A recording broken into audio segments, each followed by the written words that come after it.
Onisen tise, onisen tise, ole mason she bi oba. Onisen tise, ole mason she bi oba.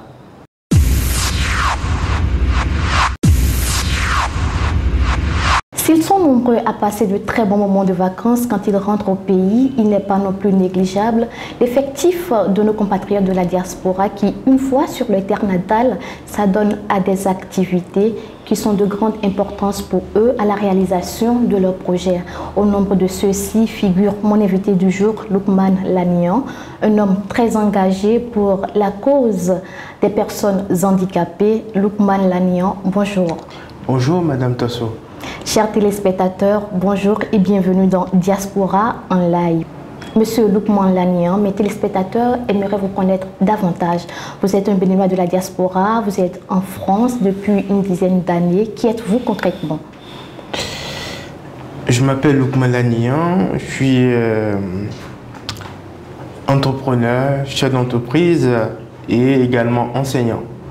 Et à côté de mes occupations professionnelles, j'ai également un certain nombre de centres d'intérêt, notamment des engagements pour la cause des personnes en situation de handicap. Qu'est-ce qui vous a poussé à rejoindre la France depuis une dizaine d'années?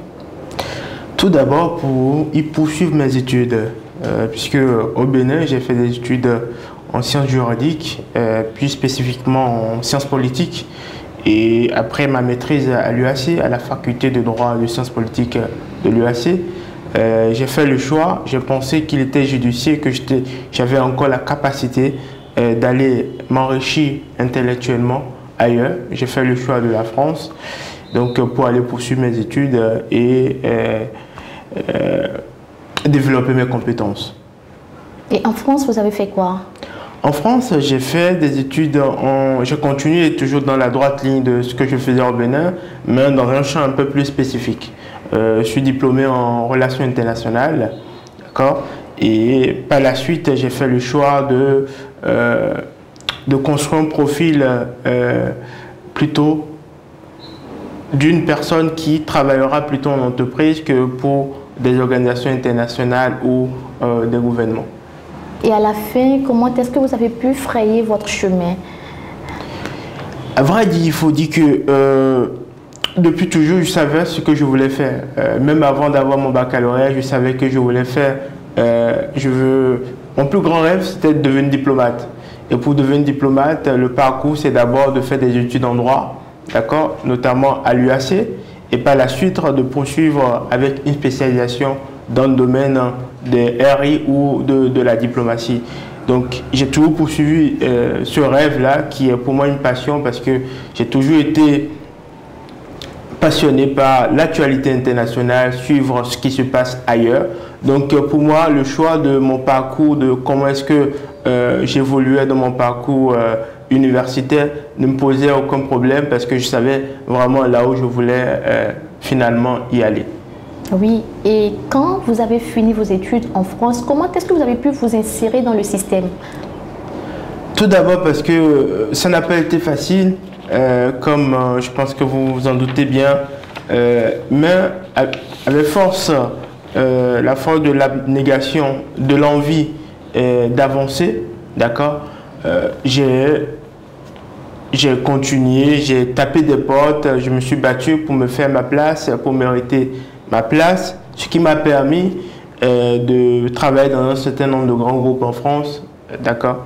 Donc c'est comme ça s'est fait. Et à partir du moment où un premier grand groupe vous donne la chance et que vous avez pu effectuer un certain nombre d'années d'expérience chez elle, ça ouvre d'autres portes parce que quand on travaille pour un grand groupe, on a aussi la possibilité de rencontrer d'autres personnes enrichissant carnet d'adresses. Et après, ça facilite le reste. Ça a payé. Vous êtes spécialiste RSE, vous êtes entrepreneur, vous êtes enseignant dans des universités. Comment arrivez-vous à concilier toutes ces fonctions? Merci beaucoup. Ça demande tout simplement de l'organisation. Et de l'organisation, mais à côté de cela, le cœur même, c'est la passion. Parce que quand on est passionné par quelque chose, on ne sent pas le poids du temps, on ne sent pas le poids des efforts. Et c'est mon cas. Quand je prends l'enseignement, j'ai toujours été passionné par le fait de faire des présentations, de partager le peu de savoir que j'ai.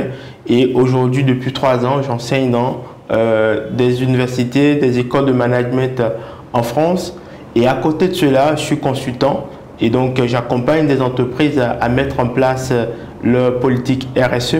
Et parallèlement à cela, vous l'avez si bien dit, un peu de mon temps, je l'accorde à une cause qui me tient particulièrement à cœur, celle de l'inclusion des jeunes en situation de handicap.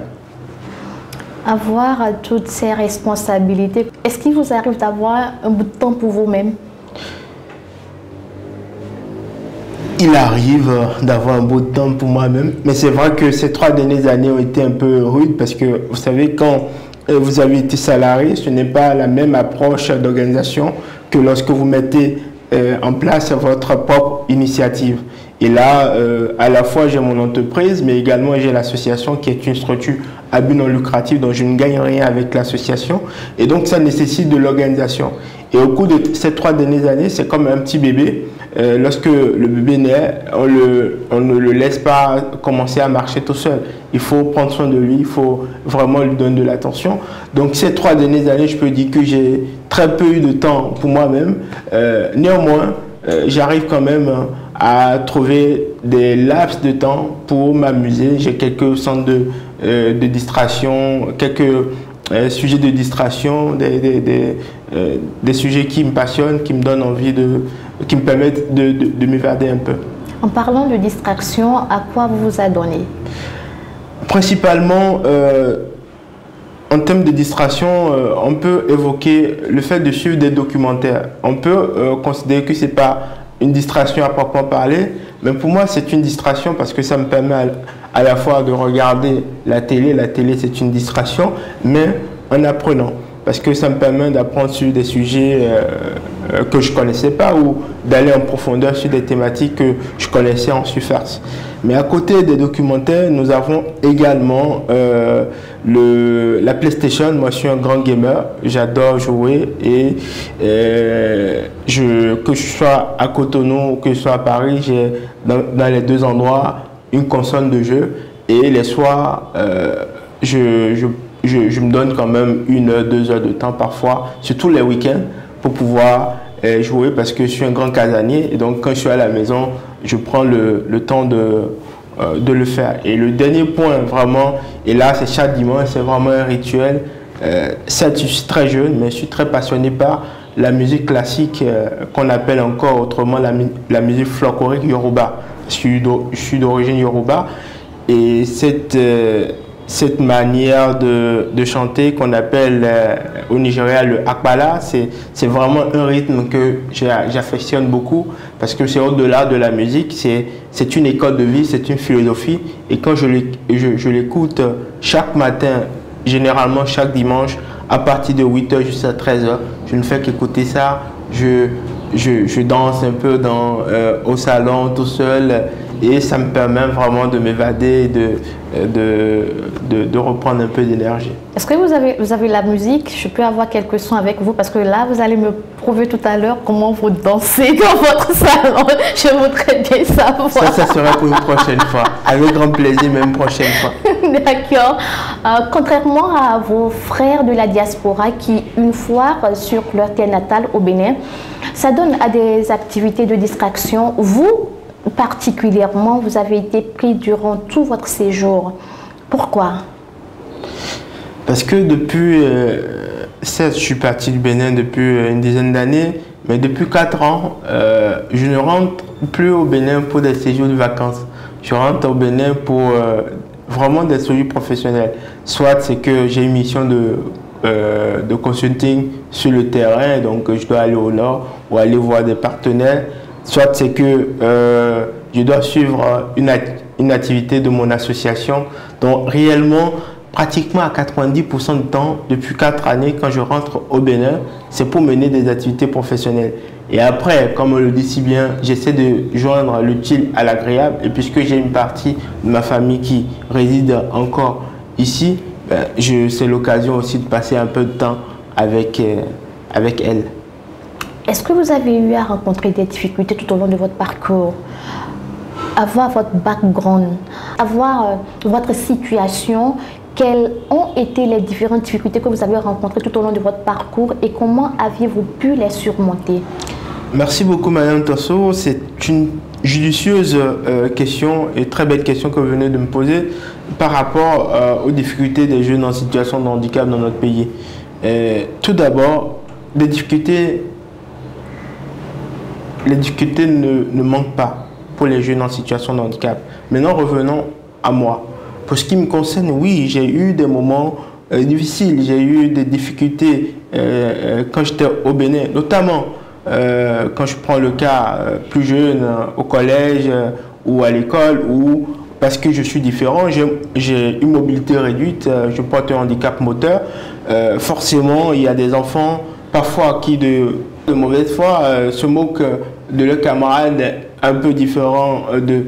Et ce regard des tiers ont beaucoup pesé. Mais chemin faisant, après mon baccalauréat, une fois que je suis arrivé à l'université, cela a changé un peu.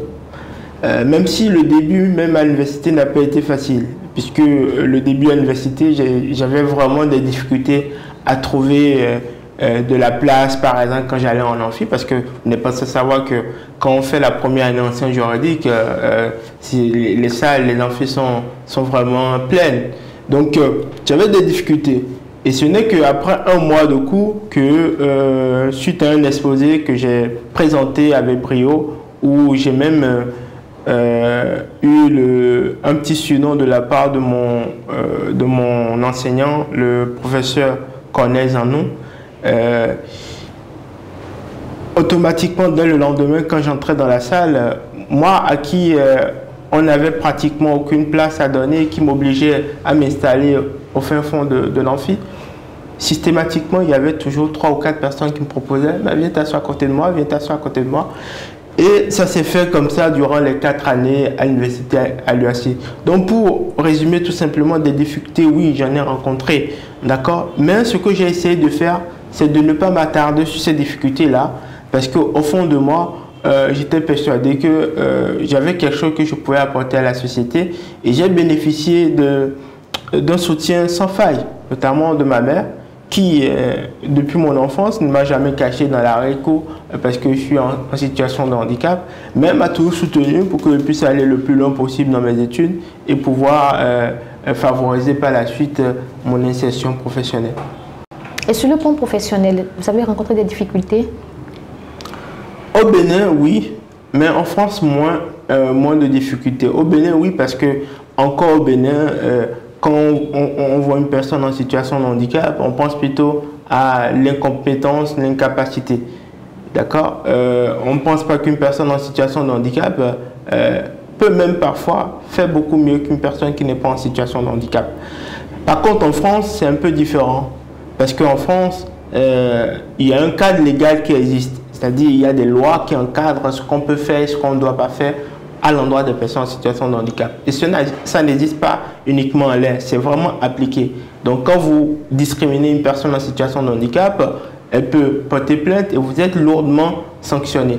Et mieux, il y a une politique publique qui favorise l'emploi, d'accord, des personnes en situation de handicap. Donc là-bas, c'est plutôt les personnes en situation de handicap en grille qui sont un peu chouchoutées, où les entreprises les recherchent pour pouvoir les mettre en entreprise, pour pouvoir travailler avec elles, alors que chez nous, on a plutôt tendance à les garder à l'entrée des portes des entreprises, quitte à leur donner quelques soutiens des denrées alimentaires, mais à ne pas leur permettre d'intégrer les effectifs des entreprises dans notre pays.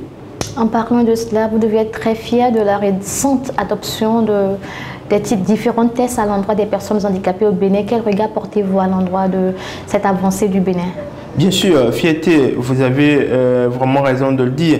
Quel regard je porte sur cette avancée? Oui. Voilà. Tout d'abord, je dis que cela vient placer le Bénin comme un pays pionnier en matière d'inclusion des personnes en situation de handicap dans la sous-région et voire sur le continent.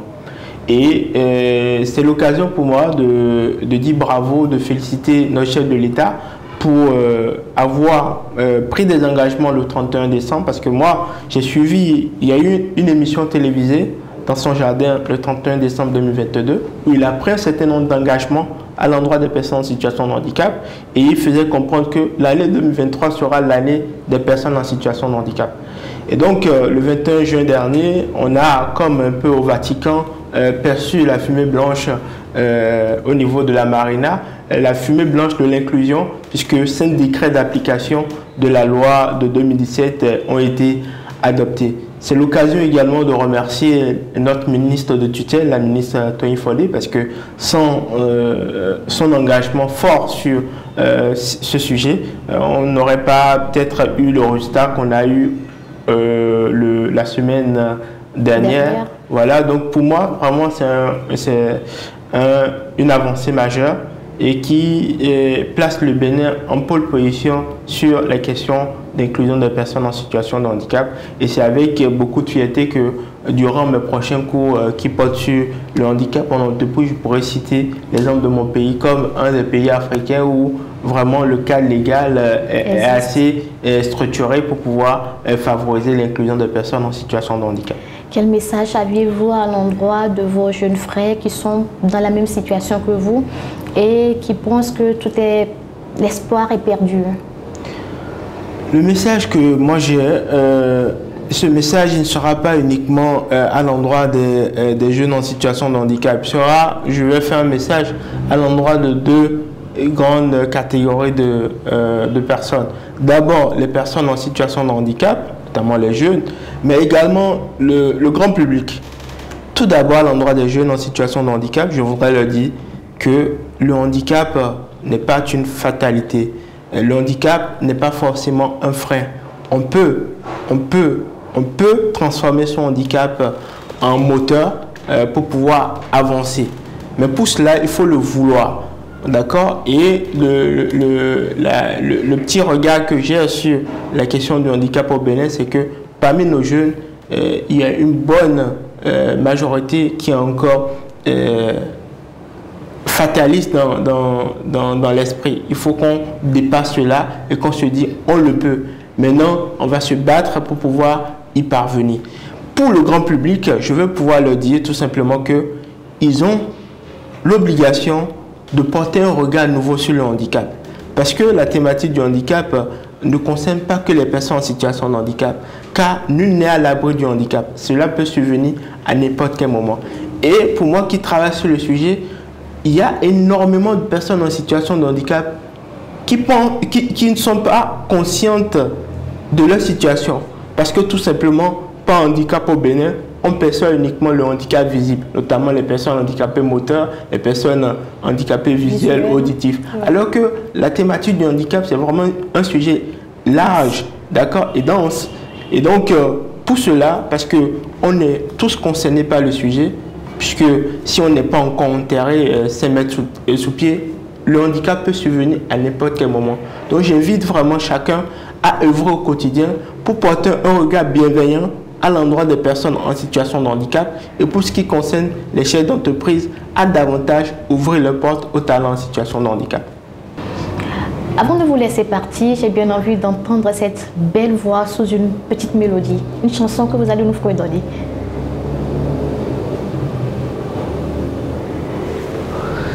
J'aimerais bien fredonner quelque chose en Yoruba, mais là, vous me prenez un peu de coup. Onisen, si c'est... Onisen, si c'est... Olé maçon, chez Bioba. Onisen, si c'est... Onisen, si c'est... Olé maçon, chez Bioba. Et ça se danse comment? C'est quand on fait des mouvements comme ça? Voilà, c'est plutôt une danse pour un riff, ça va faire sourire, mais plutôt pour les riches parce qu'on n'a pas besoin de trop bouger pour se fatiguer les muscles. On a juste besoin de bouger légèrement le corps. Voilà. Et la chanson dit quoi? Onisen, si c'est, ça veut dire tout simplement le travailleur travaille, mais le paresseux il se comporte comme le roi. Et le moment où le travail se lève à 7 h, le paresseux se lève à midi, voilà, un truc comme ça. Et à la fin, c'est celui qui a un conseil. C'est ça. Levez-vous tôt, travaillez, vaquez à des occupations. Bon, je crois, Onitsha, Chiché, c'est ça, hein? C'est ça, Onicé Cissé. Onicé Chiché. C'est ça. D'accord. Donc, à tous nos compatriotes béninois de la diaspora, Onicé Chiché. Voilà, ce sont les mots de mon invité du jour, Lukman Lanian, qui était en ma compagnie dans Diaspora en live. Merci de nous avoir suivis et rendez-vous très prochainement pour un autre numéro. À bientôt.